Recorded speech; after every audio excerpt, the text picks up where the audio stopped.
Le Manchester City de cette saison peut-il sortir le Real Madrid en Ligue des Champions? Bonjour à tous et ravi de vous retrouver les socios, ceux qui nous écoutent en podcast, qui nous regardent sur YouTube pour un nouveau numéro du Club des 5. On rentre dans notre phase éliminatoire de Ligue des Champions avec les barrages qui arrivent bientôt, avec les premières affiches connues, enfin avec les affiches connues et les premières grosses affiches du printemps. Et on a notamment ce petit Real Madrid-Manchester City, un choc un peu déséquilibré, mais tout aussi intéressant à analyser avec mon plateau du jour, Elton Mokolo. Salut Sam, salut Najim et salut à toutes les personnes qui vont regarder cette vidéo. Comment ça va? Écoute, ça va bien, excité à l'idée d'avoir cette affiche qu'on connaît depuis plusieurs saisons. C'est la 4e affiche de suite entre Manchester City et le Real Madrid, mais toujours aussi intrigué. Et pas la Saint-Valentin cette année pour une fois. Eh oui. Voilà, donc tu pourras profiter, Elton, de cette soirée. Je ne suis seulement marié qu'au Club des 5. Ah, très bien. Et aussi Kawinama. Ce soir-là, on te posera un lapin, je pense. Canal+, etc. Ah oui, c'est effectivement. Ça fait, oui. Ouais, j'allais dire une chose, mais bon. On n'est pas sûr de la monogamie. Non, vaut mieux que j'en reste là. Najim Medini. Commence bien l'émission, les gars. Tu remarqueras que j'étais parti pour un dérapage et la voiture est revenue. Comment ça va, Najim? Salut à tous, ça va super. On va avoir une belle affiche pour les barrages. T'as kiffé dimanche dernier? C'était top. Cette victoire 5-1 d'Arsenal face à Manchester City. Tu l'as écrit dans ton journal intime Bah ouais, parce que en fait, c'est l'équipe qui a traumatisé Arsenal pendant des années. Et Arsenal arrive à l'emporter 5-1 contre cette équipe-là. Alors certes, une équipe malade, on va en parler, mais quand même, franchement, ça fait plaisir. En plus, il y avait des petits jeunes de l'académie qui ont marqué. Vous êtes vengé de la terreur du collège, quoi. C'est un peu ça. Ouais. C'est vraiment le sentiment que j'ai eu dimanche dernier. Bon, la terreur du collège, cette année, elle n'est pas en grande forme, les socios, on va pas se mentir. On va essayer de revenir justement à quelques jours de ce barrage de Ligue des Champions, de ce barrage avant les 8e, sur la forme des deux équipes. Le Real qui retrouve City, ça devient un petit classique sur ces dernières saisons. Mais on a eu quand même l'habitude, Elton, d'avoir une rencontre où on va dire on était un peu plus hypé par le niveau des deux équipes. Là, cette année, on a un sentiment de choc un peu déséquilibré. On en parlera au cours de l'émission, mais tout est ouvert pour la qualification. Mais c'est vrai que sur le papier, on se dit il y a deux équipes qui n'arrivent pas avec la même force. C'est quand même paradoxal parce que dans l'absolu, quand on parle de Manchester City, ils ont quoi? Ils ont 3 défaites en Ligue des Champions, c'est autant que le Real Madrid. Mais par contre, dans l'impression laissée, dans l'impression rendue par les deux équipes, on a le sentiment que c'est différent. Dans la mesure où le Real Madrid, oui, il y a des défaites, oui, il y a des accidents. On parle de deux équipes qui ont perdu le week-end dernier. Exactement, il y a des accidents. Pas plus tard que samedi dernier, défaite contre un relégable, en l'occurrence l'Espagnol. Et par contre, on n'a pas le sentiment que quand on parle du Real Madrid, on parle d'une équipe malade. Alors que quand on parle d'une équipe de Manchester City, on a l'impression, on n'a pas l'impression, on a en face de nous une équipe à qui manque beaucoup de choses. Et quand arrive la Ligue des Champions, quand va arriver la phase éliminatoire avec les barrages et contre le Real Madrid, tu te dis que pour la première fois depuis très longtemps, j'ai le sentiment que le Real Madrid c'est du 55-45 en faveur du Real Madrid. Et ça, les saisons précédentes, je t'aurais pas dit ça. Mais quand tu regardes... Et même, je te trouve un peu prudent, on va dire, en disant 55-45. Mais parce qu'à côté de ça, il y a aussi la réalité d'un Real Madrid qui, dans les gros matchs, effectivement, on en parlera, les a quasiment tous perdus. On a un Real Madrid à qui va manquer des joueurs. Et pas des moindres, à commencer par Rudiger sur le match aller, normalement aussi sur le match retour, sauf s'il revient rapidement. Une fois que j'ai évoqué le nom de Rudiger, pilier de la défense, on avait vu la saison dernière, il avait été déterminant sur le quart de finale. Ça redistribue un peu les cartes, mais pour autant, en termes d'équipe, moi j'irais davantage du côté du Real Madrid. On va en parler effectivement de tous ces sujets autour du Real, mais c'est vrai que Najim... pourquoi appuyer un peu sur le cas City, le patient City? C'est parce que, à l'image, encore une fois, de ce match contre Arsenal le week-end dernier, on voit une équipe qui est vraiment dans le dur, c'était le cas contre Bruges en Ligue des Champions. On a l'impression qu'ils doivent se dépouiller de leur âme pour aller chercher ce qui, normalement, est une victoire banale qui passe quasiment pour un exploit aujourd'hui. Globalement, cette équipe, entre guillemets, elle fait peur. Mais pas dans le bon sens. Pas dans le bon sens du terme. La première chose, en fait, qui va mal du côté de Manchester City, c'est dans les têtes. C'est que mentalement, cette équipe, elle est gravement malade. Alors, elle l'était énormément au mois de novembre. Elle l'est peut-être un petit peu moins sur la période du mois de janvier, même s'il y a eu cette défaite contre Arsenal. Avant ça, il y avait quand même eu des victoires en championnat, notamment celle contre Chelsea, 3-1. Mais on sent que... Mais dans un match compliqué quand même contre Chelsea, qui est... Bien évidemment. Aussi en difficulté. Voilà. Aussi. Mais on sent que cette équipe, dès que le niveau s'élève un peu, ou dès que le scénario ne se passe pas comme prévu, elle perd tout de suite le fil. On l'a vu contre Arsenal, il y a un moment, City égalise. Il suffit de 30 secondes pour qu'Arsenal reprenne l'avantage et que derrière, Arsenal déroule sur la dernière demi-heure et en rajoute 3. Ça a été un peu la même chose contre le PSG, où City menait 2-0, il a fallu un but pour que finalement le Paris Saint-Germain égalise et finisse par l'emporter 4-2. Ça a failli arriver également contre Bruges, où il perdait 1-0.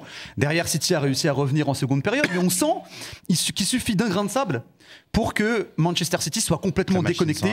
Et en plus, vous remarquerez qu'à chaque fois qu'ils concèdent un but, ils en concèdent souvent dans la foulée. Donc c'est vraiment les symptômes d'un patient qui est vraiment touché, qui est vraiment malade. C'est la grosse différence finalement avec le Real. Le Real, on en parlera, il y a beaucoup de limites, il y a beaucoup de choses à revoir également dans cette équipe. Mais mentalement, je ne sens pas une équipe vraiment touchée.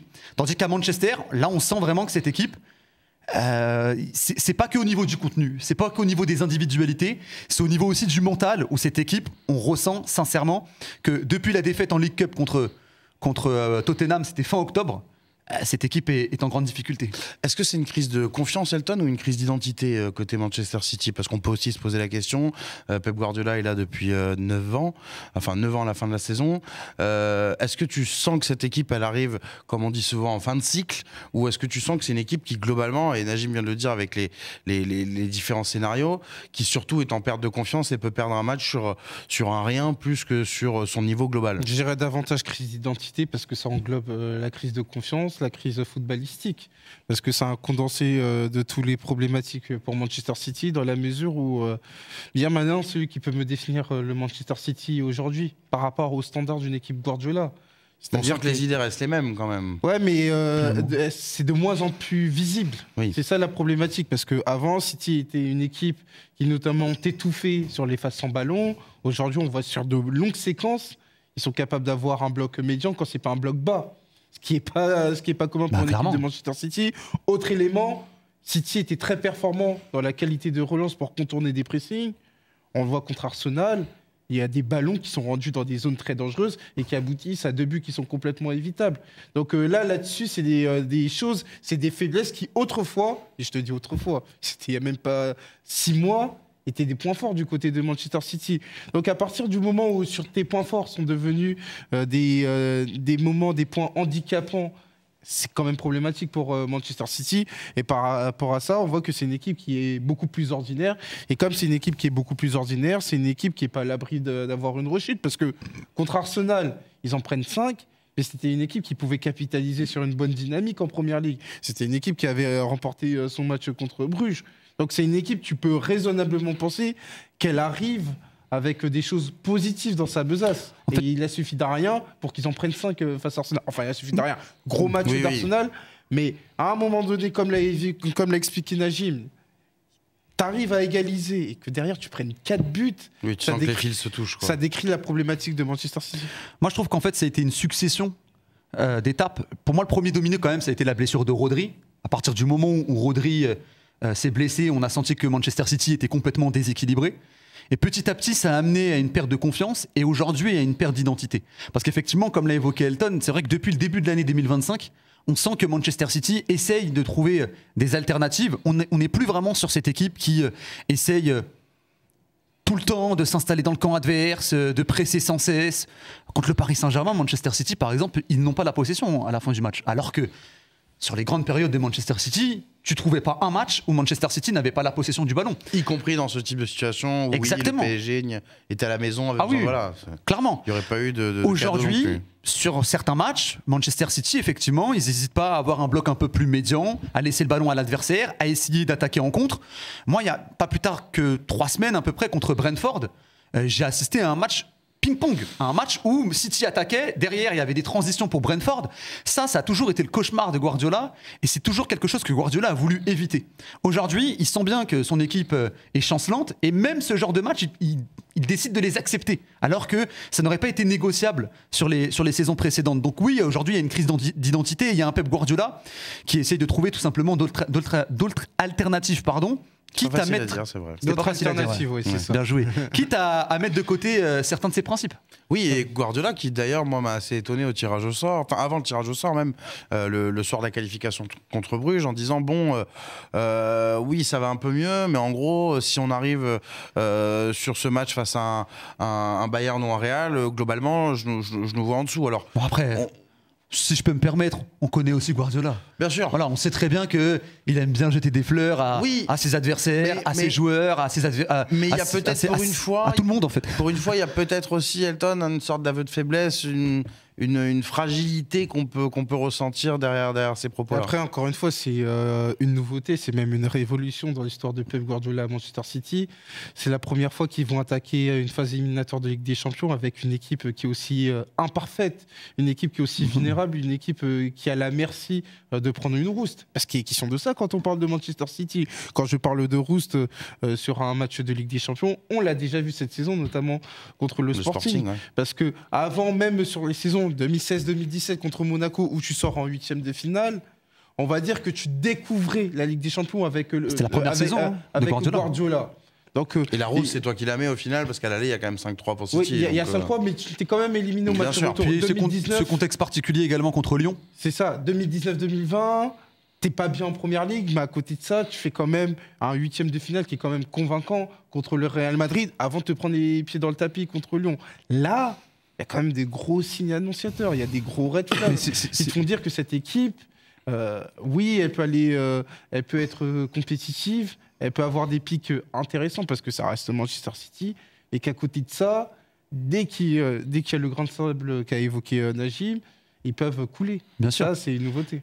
Et c'est vrai que sur les saisons précédentes, à ce moment de la saison, Manchester City, c'était le grand favori de la Ligue des Champions. Là, aujourd'hui, on ne les met même pas dans le pôle des favoris, au vu de la forme et de la dynamique. Alors, on verra les cotes de nos partenaires Winamax dans quelques instants. Ils ne sont même pas sur le podium. Oui, mais ils sont pas forcément mal cotés, on va dire. Moi, en tout cas, je les considère pas aujourd'hui comme des... Sur ce match, je parle même pas de la compétition. Alors, paradoxalement, une fois qu'on a dit tout ça, on peut essayer de faire un petit voyage vers Madrid et se dire, est-ce que toute la pression, finalement, elle n'est pas sur le Real, Elton, pour ce match ?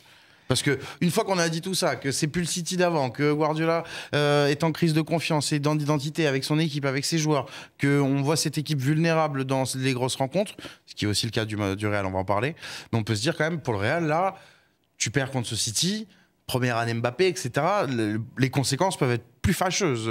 Oui, les conséquences elles peuvent être plus fâcheuses, mais il y aura la pression également pour Manchester City, parce que encore une fois qu'on a évoqué les difficultés de Manchester City, c'est pas un outsider vraiment inférieur.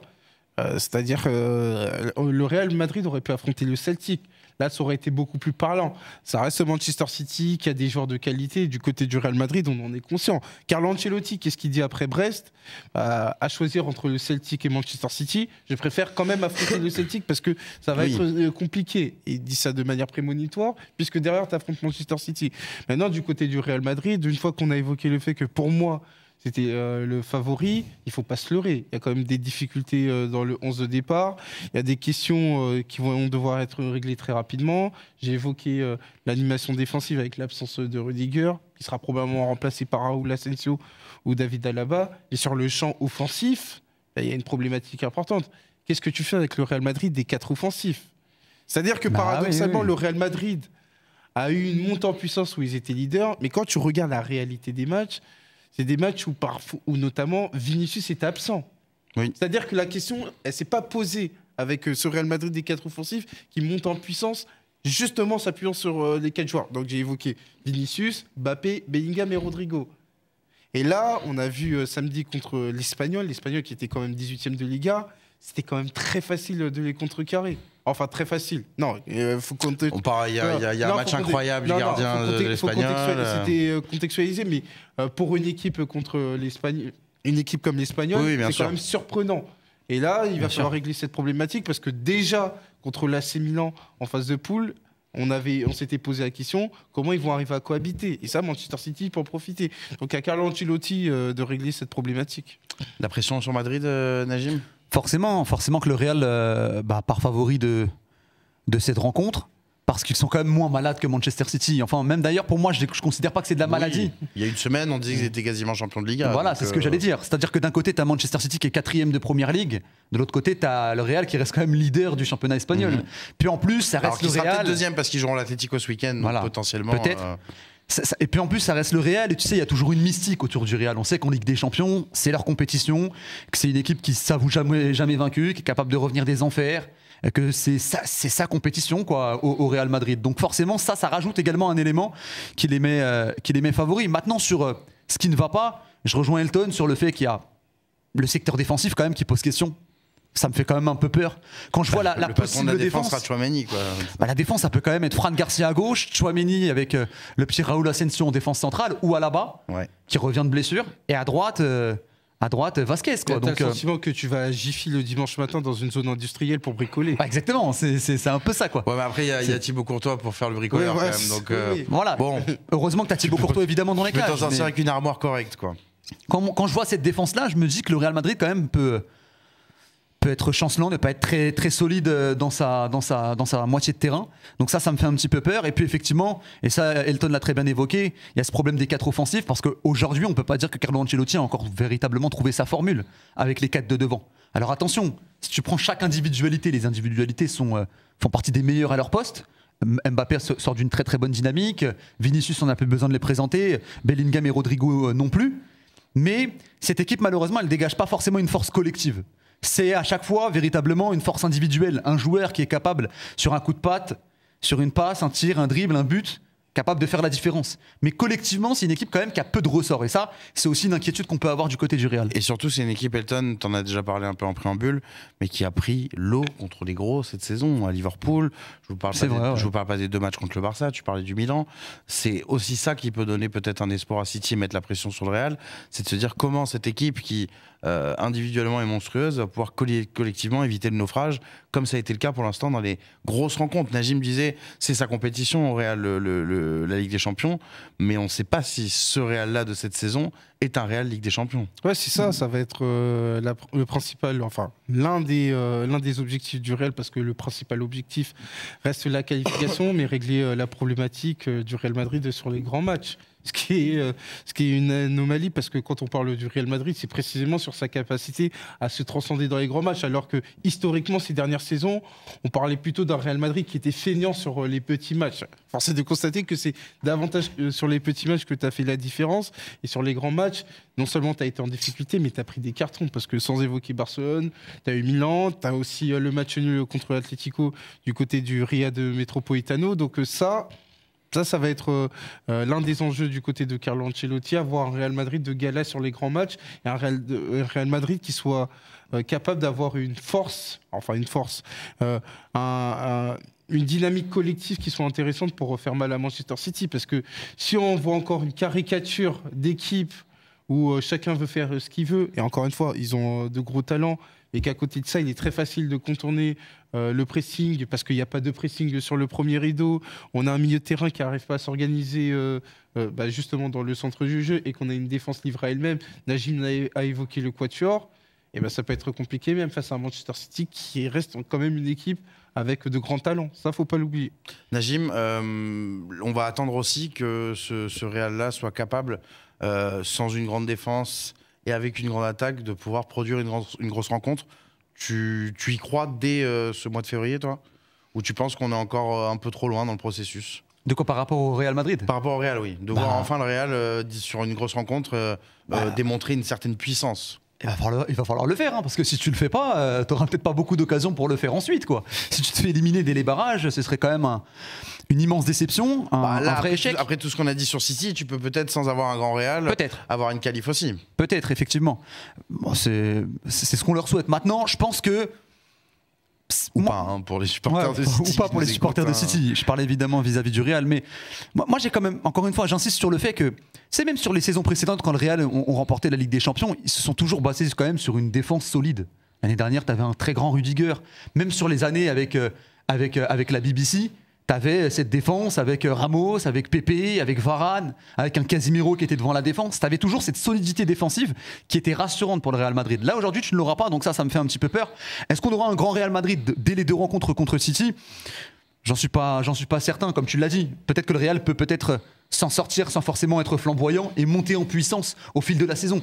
C'est en tout cas ce à quoi le Real nous a souvent habitués. On a souvent dit que le Real, c'est une équipe qui est prête pour les grandes échéances à partir du mois de mars, à partir du mois d'avril. Donc peut-être qu'ils ne le seront pas dès maintenant pour les barrages de la Ligue des Champions, mais qu'ils le seront sur les prochains tours. Ça, on n'en sait rien. C'est en tout cas ce qui devrait être fait de manière théorique On verra, on aura la réponse dans quelques jours. Bon allez, on va se mouiller un petit peu pour terminer cette émission avec notre partenaire Winamax, bien sûr, partenaire historique du Club des 5.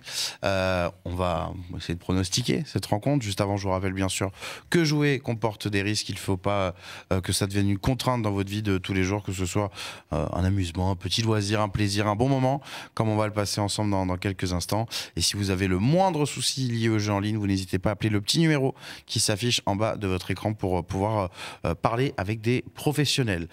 Les avertissements étant donnés, on va éviter de prendre des cartons rouges. On va voir si vous êtes inspiré. Alors, les cotes sont intéressantes parce que c'est Manchester City qui est favori pour ce match aller. 2,10 Manchester City, 2,60 pour le Real. Un nul à 3,35. Vous partirez sur quoi plutôt, vous, Najim?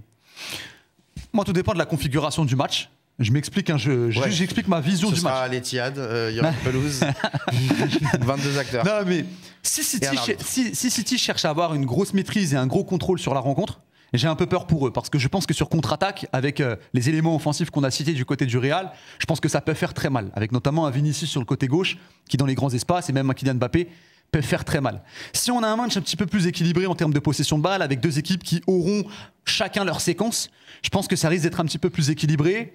J'imagine une rencontre avec cette deuxième option et je vois un match nul. Je pense que même si je vois le Real Madrid favori sur l'ensemble des deux rencontres, je pense que le suspense sera quand même conservé avant la confrontation au Bernabeu. Et la vérité, c'est que si le Real l'emporte à l'Etihad Stadium, je vois mal City l'emporter ensuite. Sachant que le retour est une semaine après, on n'a pas comme d'habitude en 8e, rappelez-vous, l'ancienne formule, il y avait 3 semaines à peu près d'écart. Parce que le Real sur les dernières saisons à domicile, c'est rare quand même de les voir perdre. Je me souviens qu'ils avaient perdu contre Chelsea, notamment sur la double confrontation. Ils avaient perdu, je crois, à domicile, mais ils avaient eu un avantage à l'aller là-bas à Stamford Bridge qui leur avait permis de décrocher la prolongation et de se qualifier. C'est 2021-2022, voilà. Ils avaient perdu. Mais sinon, franchement, des défaites du Real à domicile, c'est assez rare. Donc moi, je pense qu'ils feront match nul et que le Real l'emportera ensuite à Bernabeu. Elton, ouais. Qu'est-ce qu'on voit? Qu'est-ce qu'on voit? Moi, je dirais une victoire du Real Madrid. Donc à l'aller, à 2,60. Ouais, ce qui est quand même un défi, parce que quand on parle de Manchester City en Ligue des Champions à la maison, c'est quand même très difficile de les battre. Si je dis pas de bêtises, il y a eu une défaite il y a une défaite en 2018 contre Lyon, le Lyon de Genesio. Ouais. Après, je pense pas qu'il y ait eu de défaite. Tu parles en Ligue des Champions? Ligue des Champions. Toute compétition confondue, c'est devenu un peu plus récurrent. C'est ça. En Ligue des Champions. Après, il y a Feyenoord qui est venu mettre 3 buts il y a, voilà, il y a 3 semaines. Qui est venu mettre 3 buts, mais les défaites. En 10 minutes. Les défaites que l'on a évoquées, c'est à Turin, c'est au Sporting, et la dernière défaite, c'est au Parc des Princes. Donc, mais à la maison, on voit un Manchester City qui est plutôt souverain. Donc, ça reste un défi, même si c'est un Manchester City qui est malade. Et je me dis que le Real Madrid est en capacité de l'emporter. On n'a même pas parlé du fait que c'était aussi un petit duel, bien sûr qu'on aime bien mettre en avant aujourd'hui, Mbappé-Haaland. Ah, c'est vrai, mais ça on l'a même pas évoqué. J'ai pas l'impression que ça aille plus que ça. Je crois que c'est plus à la mode. Ouais. Déjà. Je crois que c'est plus à la mode. Juste donner les codes pour les socios qui nous regardent et qui nous écoutent, bien sûr, en podcast. Vous êtes de plus en plus nombreux, d'ailleurs. Je vous salue. 2,10 la qualif de City, 1,65 pour le Real. Donc on voit quand même le Real est sur la double confrontation favori. Mais petite surprise pour le match aller, c'est City qui a la cote la plus basse. Donc peut-être que ça vaut le coup d'aller sur un Real Madrid comme vient de le proposer. Tu sais, moi je pense aussi au duel qu'il va y avoir sur les côtés. Et je me dis que Vinicius face à Matheus Nunes, ça peut être une boucherie. Rodrigo face à Guardiola, pareil, parce que Guardiola est en grosse difficulté cette saison. Et puis pareil de l'autre côté, un Savio, ça peut mélanger un Carvajal, un Vasquez, qui est pas forcément l'élément le plus rassurant du côté du Real. Et puis à gauche, même si Fran Garcia montre beaucoup d'envie, on voit aussi qu'il a quand même ses limites. Il a un plafond. Il a un plafond, donc face à un Phil Foden, moi je pense que le match se jouera aussi beaucoup sur les côtés et sur les possibles que contre. City va recruter au moment où on parle. C'est surtout ça. Oui. On parle d'un possible remplaçant à Rodri notamment. Ce serait peut-être temps. Voilà pour les codes. Il reste pas beaucoup de temps, quoi. Oui, je crois même qu'au moment où on sortira la vidéo, moment où on sort la vidéo, il y aura plus de temps. Il y aura plus de temps. Donc ils se diront peut-être. Après peut-être qu'ils auront recruté un joueur de fou. Exactement. Mais bon, voilà, vous comprendrez au moins qu'on n'était pas précurseur ni menteur. Exactement. Voilà pour cette page Winamax. Bien sûr, on remercie notre partenaire de nous accompagner. On vous remercie aussi vous, les socios, pour votre fidélité de plus en plus nombreux. J'aimerais vous remercier notamment puisque vous êtes beaucoup à nous avoir suivis pour ces previews. On a parlé de Paris-Brest, déjà bien sûr qui arrive aussi la semaine prochaine.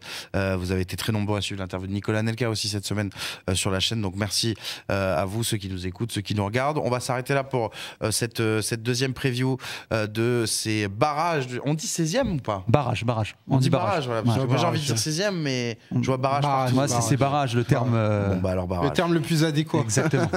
On va faire barrage. Alors c'est pas très grave, on a l'habitude. Merci en tout cas à tous les deux, Elton Mokolo, Najim Medini. Merci d'avoir participé à cette émission. Bien sûr, on vous retrouve très vite sur la chaîne du Club des 5 et ailleurs. Merci Fares Hachem qui a préparé et réalisé cette émission. Merci encore une fois à vous. N'hésitez pas, ceux qui veulent réagir, à commenter sous la vidéo YouTube, ceux qui nous écoutent ou ceux qui nous regardent. Et puis on vous dit à très très vite sur la chaîne du Club des 5. Ciao. Salut.